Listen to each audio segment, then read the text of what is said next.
small palanges la chule tinidriyan launching ata list la na la people was isung de la ata MP sab na ata interview cheches skap sok tan sang masanga la test thank you so much ngaja time sel se tin ngaja gomera interview ngira ni point ta tiwa tang pong le taksa supa tin ngira 2024 na fare MP ko sa nam suno ko taksa supa ngira chalas ko xilos te kula mangin je bolna le जैसे कि गतना साहब पता तो मेरा first time जो है इस parliamentary election में मैंने पार्टिसिपेट किया और जीत के इस देश के गताएं हिंदुस्तानी सबसे बड़ा जो एक गताएं पंचायत है, जो एक डेमोक्रेटिक एक मंदिर है, उसमें पहुंचने का मुझे मौका मिला। तो ये मेरे लिए बहुत एक खुशी की बात है और खुसूसन पूरे लद्दाख को रिप्रेजेंट करने का मुझे मौका मिला। ये जो इलेक्शन मैंने जो लड़ा, आप लोगों को पता है, ऐसे एक हालात में मैंने इलेक्शन लड़ा जिसमें ऑलरेडी यूटी बनने के बाद सबसे बड़ा जो इशू हमारे लद्दाख का था वो ये था कि किस तरीके से हम अपने ये जो नए एक सेटअप है जहाँ पे लद्दाख के एक नए लद्दाख का जो एक बुनियाद हम लोग डाल रहे थे, तो इस बुनियाद को ऐसा एक बुनियाद डाले जो आने वाले हमारे फ्यूचर है, हमारे जनरेशन टू जनरेशन ये है, उसमें जो एक लद्दाख पूरे देश में एक यूनिक एक अलग इलाका है। आप मतलब टोपोग्राफिकली जरना, जोग्राफिकली जरना, या गति मौसमी हालात जरना, या गति कल्चर और गति वो जरना, ये एक यूनिक था और बहुत ही एक अमन पसंद, एक पेट्रियोटिक एक इलाका था, रहा है हमेशा से। तो इस सारे चीज़ों को मेंटेन रखते हुए हमारे कल्चर ज़िंदा रहा है, हमारे जो चूँकि लद्दाख का एरिया तो बहुत बड़ा है लेकिन पॉपुलेशन वाइज हम उतना नहीं है जितना हमारे देश की बाकी जगहों में है। तो किस तरीके से हम अपने कल्चर को, अपने रहन सहन को, अपने फ्यूचर का जो हमारे जो खदशात थे उनको प्रिजर्व करके एक खूबसूरत लद्दाख का एक बुनियाद कैसे डालें, जिसमें कीड़े भी बने, एपेक्स भी बने, और कीड़े बनाने में ख़ुद मेरा अपना काफ़ी रोल रहा है। तो उस बीच ये जो इलेक्शन पार्लियामेंट्री इलेक्शन आया और मुद्दा भी हमारा वही था कि हम ऑलरेडी 4 पॉइंट एजेंडा पे हम लोग बात कर रहे थे गवर्नमेंट के साथ। कई बार हम लोग एहतजाज भी हमने किया है। तो वो मुद्दा था और ज़िम्मेदारी मेरे ऊपर हर जगह ये था कि बस इस चीज़ को आगे जो है लद्दाख के लोगों की ख्वाहिशात के हिसाब से, चाहे गवर्नमेंट ऑफ इंडिया के साथ बातचीत करनी हो या पार्लियामेंट में इस इश्यूज़ को किस तरह रखनी हो, ये सबसे बड़ी मेरे लिए एक चुनौती भी थी और लोगों का मेरे ऊपर एक ये था कि आपको ये काम फर्स्ट प्रायोरिटी काम ये होगा, जिसको मैंने कोशिश किया है कि हमारे लद्दाख के लोगों के जो एस्पिरेशन है, इनके ख्वाहिशात है, उनके हिसाब से यहाँ का एक वॉइस बने पार्लियामेंट में भी। और दूसरा ये है कि हमारा कभी एम ये नहीं रहा है कि हम एहतजाज से, गवर्नमेंट से लड़ के हम इस चीज़ को लाएंगे, वो हो भी नहीं सकता है और ऐसा हमारा सोच नहीं था। हमारा सोच ये था कि भाई चूँकि देना ही गवर्नमेंट नहीं देना है, गवर्नमेंट इस देश का एक खूबसूरत एक चीज़ ये है कि एक दुनिया का सबसे बड़ा एक डेमोक्रेटिक कंट्री है। तो गवर्नमेंट बनती है चाहे जिस पार्टी की भी बनती है, लेकिन गवर्नमेंट जब बनती है वो पूरा देश का गवर्नमेंट होती है। तो हमें लेना गवर्नमेंट से है, तो इसको बातचीत के ज़रिए से जो है हमारे मुद्दे इनका सॉल्यूशन हो, इसमें कोशिश मेरा रहा है। बातचीत रुके हुए थे इलेक्शन से पहले, आप सबको पता है, उसमें मैंने अपना जो किरदार रोल निभाना था वो मैंने निभाया इस बातचीत को रिस्टोर करने में। और गवर्नमेंट ऑफ इंडिया का भी बहुत ही शुक्र, ख़ासकर MHA का बहुत शुक्रगुजार हूँ कि चूँकि इस तरह के इश्यूज सिर्फ लद्दाख में नहीं है, बहुत स्टेट्स में, ख़ासकर JNK में है, लेकिन कहीं भी इस तरह के बातचीत कंटिन्यू मुझे नहीं लगता है कि किसी और के साथ होगा, लेकिन लद्दाख के साथ कम से कम बातचीत किसी उस पर आखिर में हम एक कंसेंसस, वो भी बाद में आएगा, बातचीत उन्होंने कंटिन्यू रखा। तो सबसे बड़ा मेरा ये था। उसके बाद हमारे डेवलपमेंटल जो इश्यूज पे होते हैं उसमें एमपी का रोल ये होता है कि जो बड़े बड़े कुछ प्रोजेक्ट्स के लिए खासकर कुछ देर ने हमारे डिमांड्स रहे हैं, खासकर करगिल साइड में तो ज़्यादा रहे, आपको पता है हमारे एयरपोर्ट के मसले हैं, हमारे ये सिविल एयर सर्विस का मसला था। और दोनों जगह पे मेरा फोकस हमेशा जब भी मैं मिनिस्ट्री से मिलता हूँ मेरा यही रहता है कि प्रायोरिटी पे हमारे लद्दाख में हेल्थ सेक्टर और एजुकेशन सेक्टर को लेना चाहिए। उसमें जहाँ जहाँ मुझे इश्यूज़ को ये करने की ज़रूरत मुझे महसूस हुआ वहाँ पे स्ट्रॉन्गली हमने इस इश्यूज़ को हमने लिया है। और सेंट्रल स्पॉन्सर जो स्कीम्स होता है उसमें मैंने कोशिश यही किया है कि अभी तक कि जो भी सेंट्रल स्पॉन्सर स्कीम्स में प्रोजेक्ट आए, पैसा आए, एक रैशनलाइज तरीके से इसमें ले करगिल या इलाकाई वो ना डाल के वो आप देख सकते हैं आज तक जो जब से मैं एमपी बना हूँ सीआरआईएफ में प्रोजेक्ट्स आए हैं, बिल्कुल एक रैशनल तरीके से आए हैं। पीएमजीएसवाई में अभी फोर्थ फेज, थर्ड फेज तो 2021 में ये हुआ था, उसमें जो प्रोजेक्ट, लेकिन फोर्थ फेज का अभी हमने तकरीबन 80 प्रोजेक्ट्स जो है हमने भेजा है जो प्योरली एमपी के उस से भेजता है। उसमें से भी 30 प्रोजेक्ट्स का ऑलरेडी ये अप्रूव आया है जो डीपीआर वगैरह बनाने के लिए, तो अभी डीपीआर भी भेज रहा है 30 प्रोजेक्ट का। और ये फोर्थ फेज का पहला फेज है जो अभी अप्रूव आया है। इसमें भी इंशाल्लाह लेह में भी करगिल में भी जहाँ प्रायोरिटी बेस पे जहाँ ज़रूरत है उस हिसाब से हमने काम किया है और आने वाले सालों में ये पता चलेगा। अब बाकी रहा मेरा मैं जब एमपी बना उसके बाद तकरीबन बहुत सारे इलाकों में जब मैंने टूर किया तो मेन प्रॉब्लम बहुत सारी जगहों पर हमारे कनेक्टिविटी का मसले थे जो जिसको मेरी जिम्मेदारी थी उसको आगे उसको रेस करना। तो अल्हम्दुलिल्लाह इन दो तीन सालों में ख़ासकर जो बीएसएनएल के जो 4G चल रहे थे उनमें बहुत सारी जगहों पर काफ़ी मसाइल थे, कई जगहों पर नए वो देना था। और अभी तकरीबन इंशाल्लाह 40-45 टावर्स का फिर ये हुआ है, तो काम भी अभी शुरू हुआ है।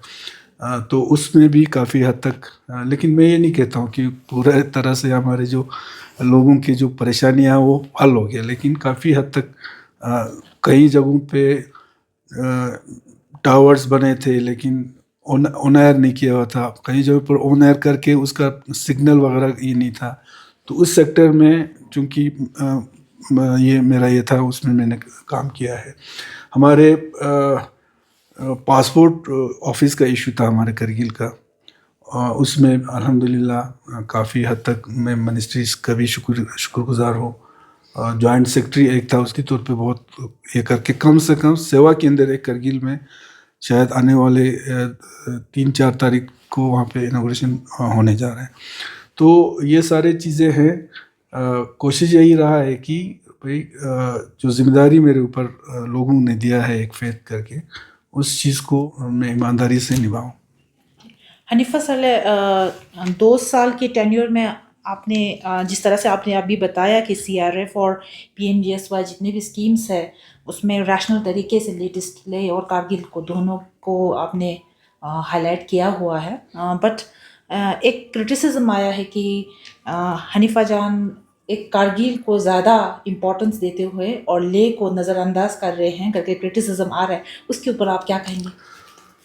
मैं दावे के साथ कहता हूँ आज तक जितने भी एमपीज रहा है उसका रिकॉर्ड देखिए और मेरा देखिए, ठीक है ना। मैं कभी भी इन चीज़ों पे बिलीव नहीं रखता हूँ, ना पहले रखता था। मेरे सामने ना कोई रिलीजियस ये होता था ना इलाकाई कोई वो आप मेरे पर्सनैलिटी के ऊपर आप करगिल में पता कर सकता है। जब से ये 2.5 साल है, इस 2.5 साल में मैंने हालांकि अभी भी कुछ जगहों पे अभी भी मैं नहीं पहुंचा हूँ ये क्योंकि झूठ बोलना ये नहीं है, लेकिन मैंने अपना टूर शुरू ही किया था तो हमने ज़ंस्कार से करके हमने पूरा लेके जो दूर दराज इलाके हैं, अभी भी करगिल में भी कुछ इलाकों में मैं नहीं पहुंचा हूँ। हमारे शम साइड में भी हम नहीं पहुंचे। बाकी सबसे पहले मैंने इसलिए नहीं कि ये मैं भाई अपने आप को वो करने के लिए हम पहले बुद्धिचर्या में जाएगा, वो भी नहीं। जो दूर दराज इलाके थे जैसे जंस्कार थे, सबसे पहला मैंने जंस्कार से शुरू किया, फिर मैं नुब्रा से होते हुए इस तरह दूर दराज इलाकों में गए थे। तो पता नहीं किस चीज़ से ये बोल रहा है कि इस तरह ये करते हैं, या तो कोई ऐसा चीज़ हो जी कि इसमें ठोस कोई चीज़ हो कि इसमें आपने ये डिस्क्रिमिनेशन किया या ले और करगिल में कुछ फ़र्क किया हो, या तो इस तरह का कोई चीज़ मेरे उसमें तो नहीं है।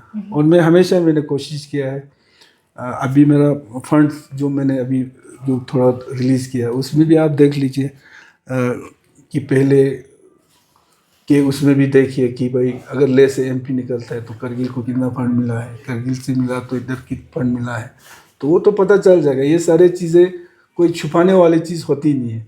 और इन चीज़ों में मेरा बिलीव ये है कि आप जितने भी करेंगे ना, आपका सोच होता है पता नहीं चलेगा। ये चूँकि हमारा लद्दाख एक छोटा सा एरिया है, हर किसी को पता है कि किसका पर्सनैलिटी क्या है।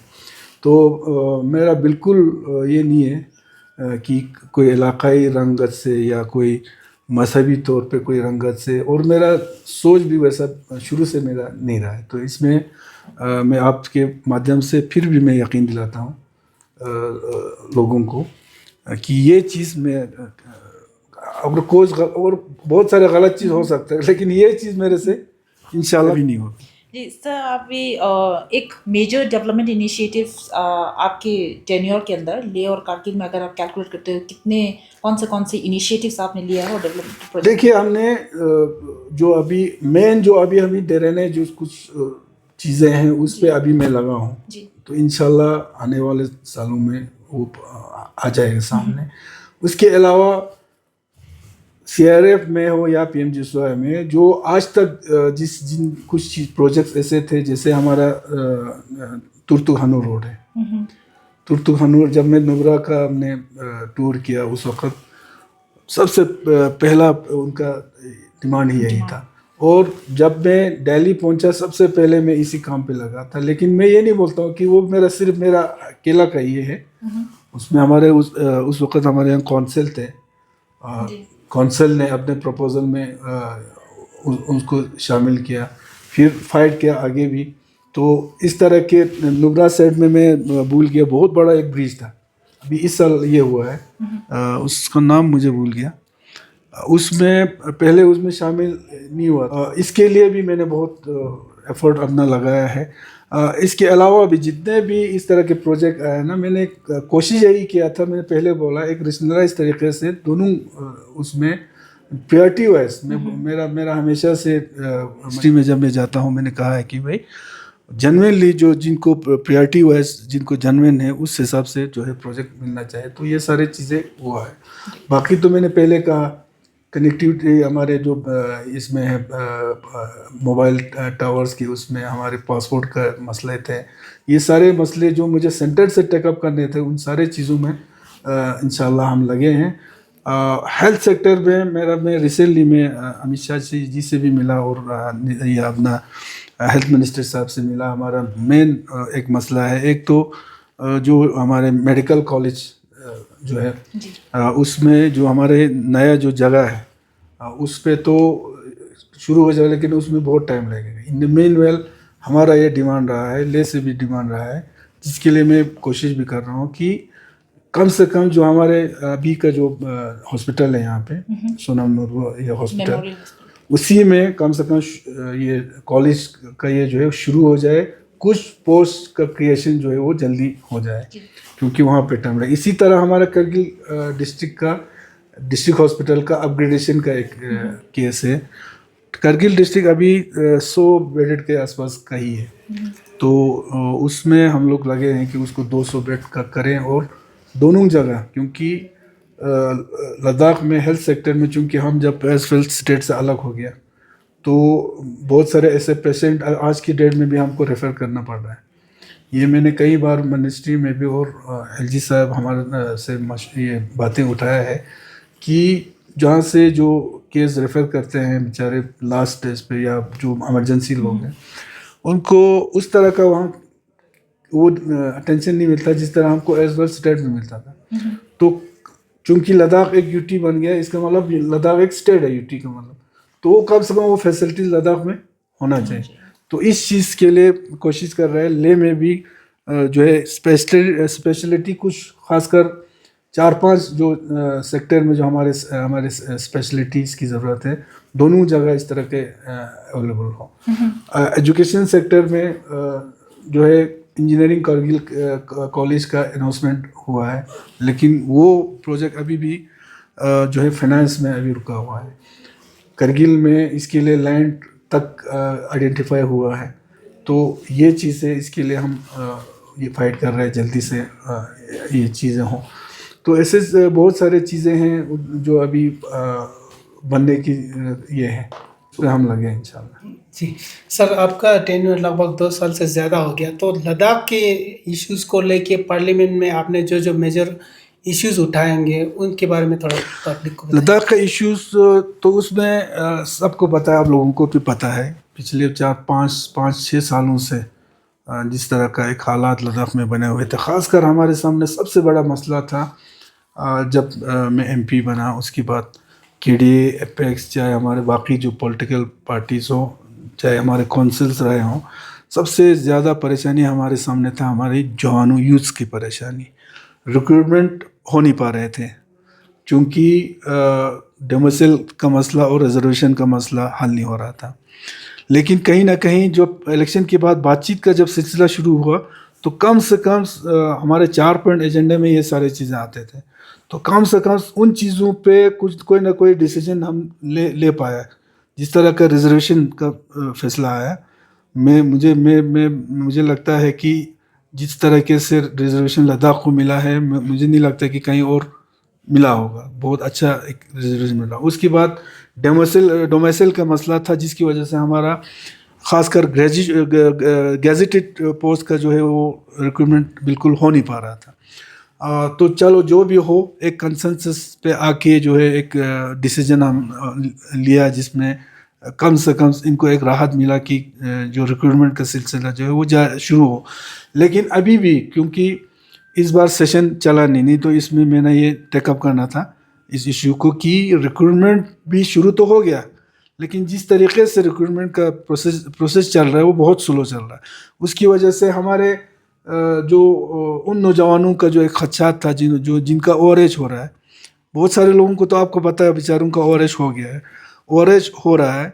तो उनके लिए ये था कि इसीलिए अभी मिनिस्टर साहब से, ऑनरेबल होम मिनिस्टर साहब से मैं मिला, ये तफसीलन मैंने उनको ये कहा कि चाहे वो आपके यूपीएससी के थ्रू जो रिक्रूटमेंट हो, एज वेल एज हमारे जो डिस्ट्रिक्ट बोर्ड के थ्रू हो या यूटी एलएसएस इसका थ्रू हो, रिक्रूटमेंट के जो सिलसिला है इसमें स्पीड अप लाने की ज़रूरत है। वो चीज़ें हमने टेकअप किया है। ये हमारे सामने सबसे बड़ा मसला था। उसके अलावा हमारे 4 पॉइंट एजेंडा में एक चीज़ ये रहा है कि जो लद्दाख इसका क्या बोलते हैं, पीएससी का इशू अभी भी रिजॉल्व नहीं हुआ है, जिसके पीछे सारे लोग लगे हैं। हम चाहते हैं कि लद्दाख का एक अपना पीएससी, और वो ना बनने की वजह से भी काफ़ी जो हमारे हाई जो एजुकेटेड जो मेहनत कर रहे हैं, जो कोचिंग ले रहे हैं, उनके लिए काफ़ी बड़ा मसला हो रहा है। तो ये है। बाकी हमारे जो पॉलिटिकल जो हमारे इश्यूज है, जिसमें हमारे एक डेमोक्रेटिक एक सेटअप की हमने बात की थी। लद्दाख का सबसे बड़ा कंसर्न हमारे सेफगार्ड्स को लेके था। इन दोनों चीज़ों में अल्हम्दुलिल्लाह लास्ट मीटिंग में आपको पता है सब कमेटी की मीटिंग में कम से कम एक कंसेंसस बना कि भाई 371 के अंदर बहुत जो ए से जे तक इसमें जितने भी अच्छे ये हो, उसको हम सब मिला के लद्दाख के लिए एक ये 371 में कॉन्स्टिट्यूशनल सेफगार्ड की बात की गई। और डेमोक्रेटिक सेटअप चूँकि हमने स्टेटहुड की बात की थी, उसके साथ साथ हमने ये भी कहा था कि अगर फुल फ्लेज स्टेट ना भी दे पाए तो कम से कम एक लेजिस्लेचर यूटी में एक लेजिस्लेचर दे दें। लेकिन उसमें भी काफ़ी डिस्कशन हुई और उसमें आप सबको पता है कि फाइनेंशियल हमारा जो उसके हिसाब से वो नहीं हो पा रहा, लेकिन इक्विवेलेंट टू एक लेजिस्लेचर हम एक सेटअप लद्दाख को देगा, उस पे एक कंसेंसस बनाना, ना सिर्फ कंसेंसस बनाना बल्कि एक मिनट्स भी साइन हुआ है, उसमें क्लियर लिखा है कि उसमें क्या क्या पावर होना चाहिए। और कल की मीटिंग में भी हमने एक बुलेट पॉइंट एक कुछ दे दिया था जो नॉन नेगोशिएबल एक लिस्ट है। तो इन पे बातचीत एक अच्छे उसमें, मेरा अपना ये सोच है कि अच्छे उसमें चल रहा है। लेकिन गवर्नमेंट के साथ हमने कल की मीटिंग में भी हमने यही कहा है, मिनिस्ट्री से भी कहा है कि भाई ये सारे प्रोसीजर जो है इसमें स्पीड अप लाने की ज़रूरत है। आज एक मीटिंग किया, उसके बाद 6 महीने के बाद, क्योंकि लास्ट टाइम जब मिनट्स साइन हुआ उसके बाद से एक ड्राफ्ट तैयार करनी थी MHA को, लेकिन उस पर अभी तक कहीं ना कहीं से एक शुरुआत नहीं हुआ है। तो कल CS साहब ने एश्योरेंस दिया है। एक चीज़ अच्छी बात ये हो गया कि फर्स्ट वीक ऑफ सितंबर में एक ऑफिशियल मीटिंग, चाहे हाई पावर कमेटी का हो चाहे सब कमेटी का हो, ये बिल्कुल CS साहब ने ये दिया है कि फर्स्ट वीक में हम एक मीटिंग करेंगे और उसमें हमारा ड्राफ्ट के ऊपर क्लियर बात हो जाएगी। जी सर, अभी आपने जो स्टेटमेंट दिया उसमें से छोटा सा क्वेश्चन है, क्योंकि ये क्वेश्चन हमने पहले भी आपको इसके लिए अप्रोच किया था लेकिन समय नहीं मिला आपको। जो डोमिसाइल की बात चल रहा था उसमें कुछ ऑब्जेक्शन, सिर्फ आपने ऑब्जेक्शन रेज करके आप अवॉइड किया, उसमें हमने अप्रोच भी किया लेकिन नहीं, उसमें मेरा सहमति उस वक्त शामिल नहीं था। ये तो दुनिया को ये था कि वो क्यों नहीं था, क्योंकि डोमिसाइल का हमारा KDA और एपेक्स का एक क्लियर ये था कि कट ऑफ डेट जो है वो आपको पता है। लेकिन जब वहाँ पे मीटिंग हो रहा था तो उस बीच MHA ने क्लियर ये कहा था कि इस चीज़ पे इतना नहीं हो सकता है। तो फिर उसी बीच हमने फिर KDA और एपेक्स के लोगों ने जाके दूसरे साइड में हमने मीटिंग किया। उस मीटिंग में क्लियर एक ये फैसला हुआ कि भाई हम जो है 30 साल, चलो 30 साल हम ये दे देंगे, उससे नीचे हम बिल्कुल नहीं आएंगे। तो वो मीटिंग करके अंदर मीटिंग में पहुंचता है तो फिर वहाँ पे जो गवर्नमेंट जो बताता है उस पर ये हो जाता है। और मुझे यहाँ से यूथ जो मुझे मेरे से जो मिले थे, जो एक्सपीरियंस मिले थे, उन सब का ये था कि डोमिसाइल पे आप लोग कम से कम कट ऑफ डेट के उस पर नहीं आना चाहिए। तो मेरा उसमें कहने का मतलब ये था कि एक मीटिंग में इसको ये मत करो, हम वापस जाएंगे, लोगों से मशवरा करेंगे, ठीक है ना। जब सबका अगर सहमति हो तो मेरा कोई नहीं होगा। लेकिन उस मीटिंग में ये कहा गया कि सब ने एक ये किया, तो फिर मैंने बोला कि मेजॉरिटी का फैसला तो फैसला है, आप लोग मेजॉरिटी के फैसला सब करो, लेकिन मेरा सहमति तो इसमें नहीं होगा। बस ये हुआ था। हनीफा सर, और एक आप जिस तरह से आपने पहले बताया टेली कम्युनिकेशन का इशू, आपने टूर भी किया है नुब्रा के काफ़ी फार फ्लंग जगह और चंगतांग के काफ़ी जगहों पे अभी भी टेली कम्युनिकेशन के बहुत सारे इश्यूज हैं।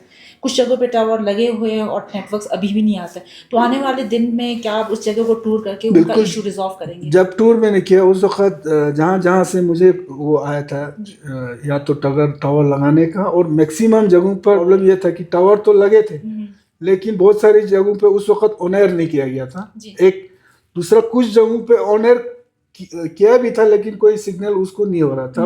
उन इश्यूज को मैंने उसी वक्त एड्रेस करके काफ़ी जगहों पे जो है ये जो है रिजॉल्व किया था। लेकिन मैंने पहले कहा था ना कि मैं दावा नहीं करूँगा ना करूँगा, क्योंकि अभी भी मसाइल बहुत सारे हैं।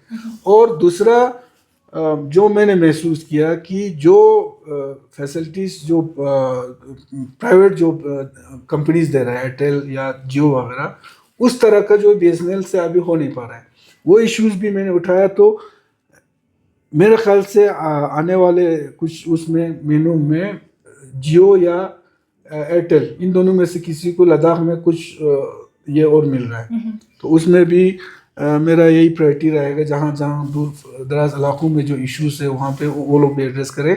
और तकरीबन 40-45 है, मुझे एग्जैक्ट याद नहीं है, कि BSNL का जो 4G से जो प्रोजेक्ट चल रहा है उसका सेकंड फेज शुरू हो गया है। अभी ये टेंडर वगैरह भी हो के काम भी शुरू हो गया है। तो वो भी वही प्रायोरिटी यही रहेगा, जिन इलाकों को जो अनकनेक्टेड है या जिनमें प्रॉब्लम है उनको हल जाएगा। सर ये भी बहुत पुराना क्वेश्चन है, मौका नहीं मिला आज पूछेंगे। आपका एक स्टेटमेंट आया कि दूसरे लोग से एमपी बना करके एक सेमिनार में, तो उसके लिए ले में काफ़ी लोग रिसेंटमेंट जाता है, उसके बारे में नहीं, उस वक्त देखिए वो शायद हैदराबाद में एक प्रोग्राम जी। चल रहा था, तो उसमें शायद मैंने किसी कंटेक्स्ट में बोला था, मुझे अभी याद नहीं है, बोला था, तो बाद में मैंने उसको क्लियरेंस भी किया था।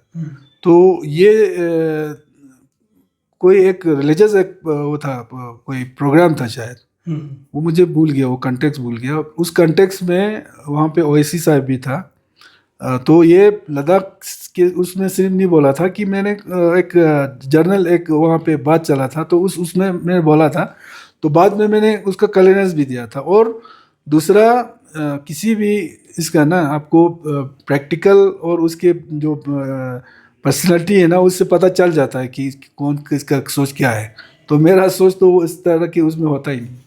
सर सितंबर 24 वायलेंस के बारे में तो सबको ही पता है, तो जितने 4 मार्टियर्स है और विक्टिम्स, काफ़ी सारे विक्टिम्स है, MP as a MP Ladakh आप उन मार्टियर्स फैमिली के लिए कंपनसेशन देने का या कुछ ऐसा कुछ प्लान हो या आपने अनाउंस किया हुआ है सर? मैंने चूंकि मेरा अपना फंड से इस तरह से किसी को उसको देने के लिए उसमें मेरे एमपी लेड फंड्स में ही नहीं, लेकिन ये जो अनफॉर्चुनेट एक वाक़या लद्दाख में हुई, और ख़ासकर जो बेचारे जो नौजवान 4 की जान चले गए और जो इंजर्ड हुई, ये बहुत एक अनफॉर्चुनेट था। और इसके लिए आवाज़ सबसे पहले हमने ही उठाया था। मुझे याद है कि मैं दूसरे दिन में लेह पहुंचा था, मैं हॉस्पिटल गया, तब तक कोई भी इस तरह का आवाज़ किसी ने नहीं उठाया था।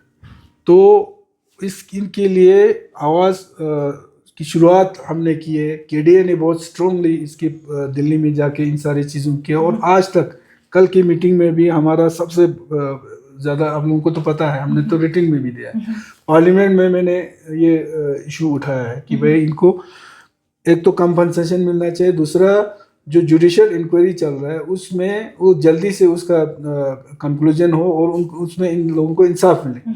ये 2 चीज़ों के लिए हम लोग, और कंपनसेशन के लिए तो मैंने खुद होम मिनिस्टर साहब से जब मिला उनको मैंने रिटर्न भी दिया है।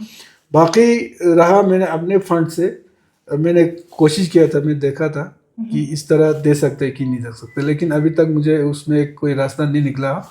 लेकिन अदर उसमें भी मैं कोशिश कर रहा हूँ कि, क्योंकि ये तो एक इंसानियत का एक ये है, इसमें कोई वो नहीं है। क्योंकि मैं गया हूँ, इनसे मिला हूँ, इनकी फैमिली से, बेचारे 2-3 का तो फैमिली बैकग्राउंड इतने बेचारा ये है, ये तो इंसानियत के तौर पे भी सबको इसमें इनके लिए खड़ा होना चाहिए। तो इंशाल्लाह इसमें तो हम लगे हैं, इनको कंपनसेशन और इनके अपने उसके हिसाब से जो है कंपनसेशन मिलना चाहिए। सर जो अभी एनसी पार्टी की बात करें आप अध्यक्ष के तौर पे, दूसरी तरफ डॉक्टर मोहम्मद जफर खान साहब का क्वेश्चन उठाना है कि वो इंडिपेंडेंट एमपी भी बना है, साथ ही साथ वो एनसी का ओहदा भी लेके बैठा है, तो उस पर क्या कहना चाहेंगे? देखिए, मैं जब करगिल में जब कौंसिल बनी उस वक़्त मैं प्रेसिडेंट था। हालांकि इलेक्शन के टाइम पे तो हम सब ने रिज़ाइन दिया था, आप लोगों को पता है। तो उसके बाद तो कोई ऑफिशियली कोई प्रेसिडेंट बना नहीं है। उस वक्त जब मैं प्रेसिडेंट था, हमारा बाज़ाब्ता एक कोalition बनी थी, और उस कोalition में एक एग्रीमेंट ये हुआ था। उस एग्रीमेंट में हम 4-5 लोगों ने साइन किया के उनसे वादा किया था, और उस वादे पे हम लोग खड़े थे। और 2.5 साल के बाद जो है वो पावर शिफ्ट होना था, तो उसमें पावर शिफ्ट नहीं कर पाया, डॉक्टर साहब ने छोड़ा नहीं। तो उसमें एनसी के जो हाईकमांड है उन्होंने डिसीजन एक लिया कि भाई ये जो कोalition जो है, हमने जो वादा किया था 5 साल का, ठीक है ना, कांग्रेस और एनसी का एक कोalition 5 साल का है। अदरवाइज करगिल में अगर आप देखेंगे ग्राउंड लेवल पे टक्कर जो है वो एनसी और कांग्रेस का ही है, होता है हमेशा, क्योंकि इन्हीं 2 पार्टी सबसे बड़े पार्टी है। तो एक कोalition बन गया 5 साल का, तो ये 5 साल ईमानदारी से हम कोalition को आगे बढ़ाएंगे। हमारे हाईकमांड का एक वो था, डिसीजन था। तो उस डिसीजन में हमारे जो पार्टी के जो लोग हैं, जो हमारे वाइस प्रेसिडेंट्स है, सेक्रेटरी है, उन सब का ये था कि हम जो है ये जो 5 साल का ये है इसको देना चाहिए। तो उस पे ये था। बाकी इलेक्शन से पहले हम सबको रिज़ाइन देना पड़ा था, मैंने भी रिज़ाइन दिया था। उसके बाद अब देख लो, कभी कहीं इलेक्शन फिर हुआ है या कुछ ये हुआ है, कोई ऑफिशियली ये हुआ है। बाकी रहा जो कोalition की बात है, उस पर आज भी मैं कायम हूँ, क्योंकि मैं उसमें शामिल हूँ, मेरा उसमें सिग्नेचर है। और ये जो कोalition बनाया था हमारे उस वक़्त के समझो करगिल के तो एनसी के सबसे बड़ा ये था, और आज भी उनका हम रिगार्ड करते हैं, कमर अली आखुन साहब, उन्होंने ही कोalition बनाए थे, उन्होंने ही ये साइन किया था। एक इम्पोर्टेंट क्वेश्चन है, जिस तरह से जो अभी करगिल हमले में जो चल रहे थे, एक गोम्पा मेन रीज़न था।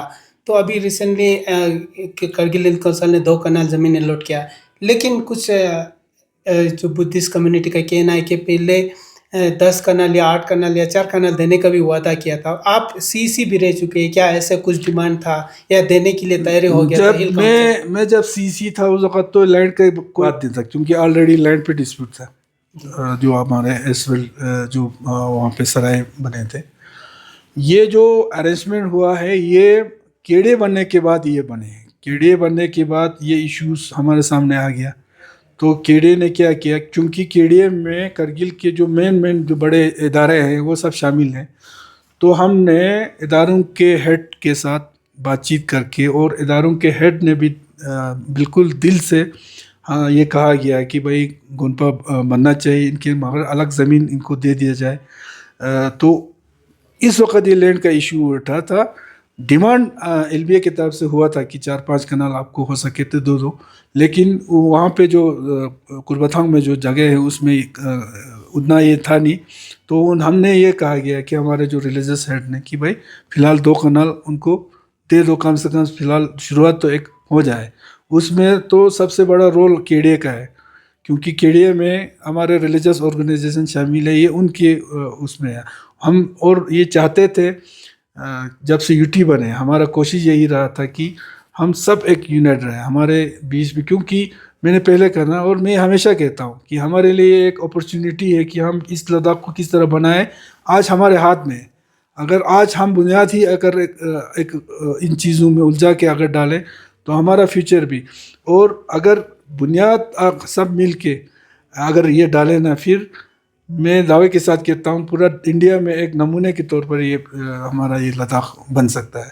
तो इंशाल्लाह गोनपे का उस वक़्त फाउंडेशन में डाला था, मैं खुद वहाँ पे था। आपका करगिल में जो जगह है वहाँ पे कमर्शियल और सराय भी इंशाल्लाह आने वाले उसमें बनेगा। तो ये कम्युनल हार्मनी जो है इसको मेंटेन ज़रूर रखना है, इस लद्दाख को अगर हम खूबसूरत तरीके से आए। सर लास्ट क्वेश्चन के साथ हम ये इंटरव्यू क्लोज करेंगे। आने वाले जो आपका रिमेनिंग टेन्योर से उसमें क्या एक्सपेक्टेशन कर सकते हैं लोग? मेन चीज़ ये है कि मैंने कुछ हमारे ख़ासकर मैं करगिल की बात करूँ, करगिल के कुछ दरेने मांग है, बहुत पुराने से डिमांड करते आए हैं, जिनको मैंने एमपी बनते ही मैंने गवर्नमेंट के सामने रखी है। उसमें मुझे उम्मीद ये है कि जिस तरह का रिस्पांस खासकर एमएचए मिनिस्ट्री अमित शाह जी बहुत अच्छा रिस्पांस दे रहा है, तो मुझे लगता है कि उसमें से अगर 1-2 प्रोजेक्ट भी बने। दूसरा मेरा मेन फोकस ये है, मैं पिछले बार हमारे एग्रीकल्चर मिनिस्टर से भी मिले थे, और एलजी साहब से भी बहुत शुरू में ही हमारा ये हुआ। तो एलजी साहब पहला एलजी होगा जो इन चीज़ों पे फोकस दे रहा है, वो है हमारा एग्रीकल्चर एंड हॉर्टिकल्चर सेक्टर। ये हमारे लेह में भी और करगिल में भी कुछ इलाके ऐसे हैं जहाँ बहुत अच्छा पोटेंशियल है। हमको ये पता है कि हमारे स्टेट जब एज वेल स्टेट थे उसमें हमारे हॉर्टिकल्चर को कोई वो नहीं था, इवन हमारे एप्रिकॉट और एप्पल जोजिला से पार नहीं जा पाते थे। लेकिन आज की डेट में दुबई जा रहा है, गल्फ कंट्रीज़ में कई कंट्रीज़ में हमारे ये जा रहा है। लेकिन उसमें थोड़ा प्रॉब्लम ये है कि जिसको मैंने सही तरीके से गवर्नमेंट ऑफ इंडिया में भी और यूटी में भी हमने उनके सामने रखने की कोशिश मैंने किया था, वो ये है कि प्रोडक्शन हमारा कम है। प्रोडक्शन हमारा कम क्यों है? क्योंकि प्रोडक्शन कम इसलिए है, पोटेंशियल है हमारे बहुत सारे इलाकों में, लेकिन वहाँ तक हम पानी किस तरह पहुँचाए अभी तक उस पर ध्यान बहुत कम किया है। और उस पे मेरा कई प्रोजेक्ट्स मैंने बताया एमनेस्टी में भी, और एलजी साहब आते ही इन चीज़ों पे आपने देखा होगा बहुत सारे इलाकों में जो बड़े बड़े वो पॉट बन रहे हैं, तालाब बन रहे हैं, इस पे एलजी साहब बहुत फोकस है। और मुझे उम्मीद है कि जिस तरीके से एलजी साहब ये दे रहा है और सेंटर में दे रहा है, उन इलाकों में हमारे शाम सेट है, नुब्रा सेट में, हमारे करगिल में सौद इलाका है, इस तरह का सौद इलाका तो पूरा ड्राउट है। दूसरा फोकस जिस तरीके से पिछले कई सालों से हमारे जो डिज़ास्टर में आ रहा है, जो बादल फटने से जो फ्लड्स का वाक़यात जो बार बार आ रहा है, उस चीज़ पे भी मैंने होम मिनिस्टर साहब से मैंने ये गुजारिश की है कि पूरे लद्दाख में जिन जिन इलाकों में ये आता है, एक वन टाइम एक पैकेज दिया जाए, जहाँ पे हमको बहुत ज़रूरी है कि उन जो हमारे पुराने जो नाले हैं ना, वो नहीं जो फ्लड एरिया जोन एरिया के नाले हैं, तो कई सालों से फ्लड वगैरह आ रहा है, तो वो नाले भर रहे हैं। अब आगे जाके ये खतरा है कि वो डाइवर्ट होके हमारे, चूँकि अल्लाह का फजल है कि अभी तक तो कोई कैजुअलिटीज़ वगैरह हमें उतना देखने को नहीं मिल रहा है, लेकिन आने वाले सालों में तो उसके लिए नाला ट्रेनिंग और प्रोटेक्शन बंड्स के लिए वन टाइम पैकेज के हमने डिमांड किया है। तो इसी तरीके से बहुत सारे कई ये है, तो मुझे उम्मीद है कि इस 2.5 साल में उसमें से कुछ भी बने तो ये मेरे लिए बहुत ये हो। Thank you sir. शुक्रिया।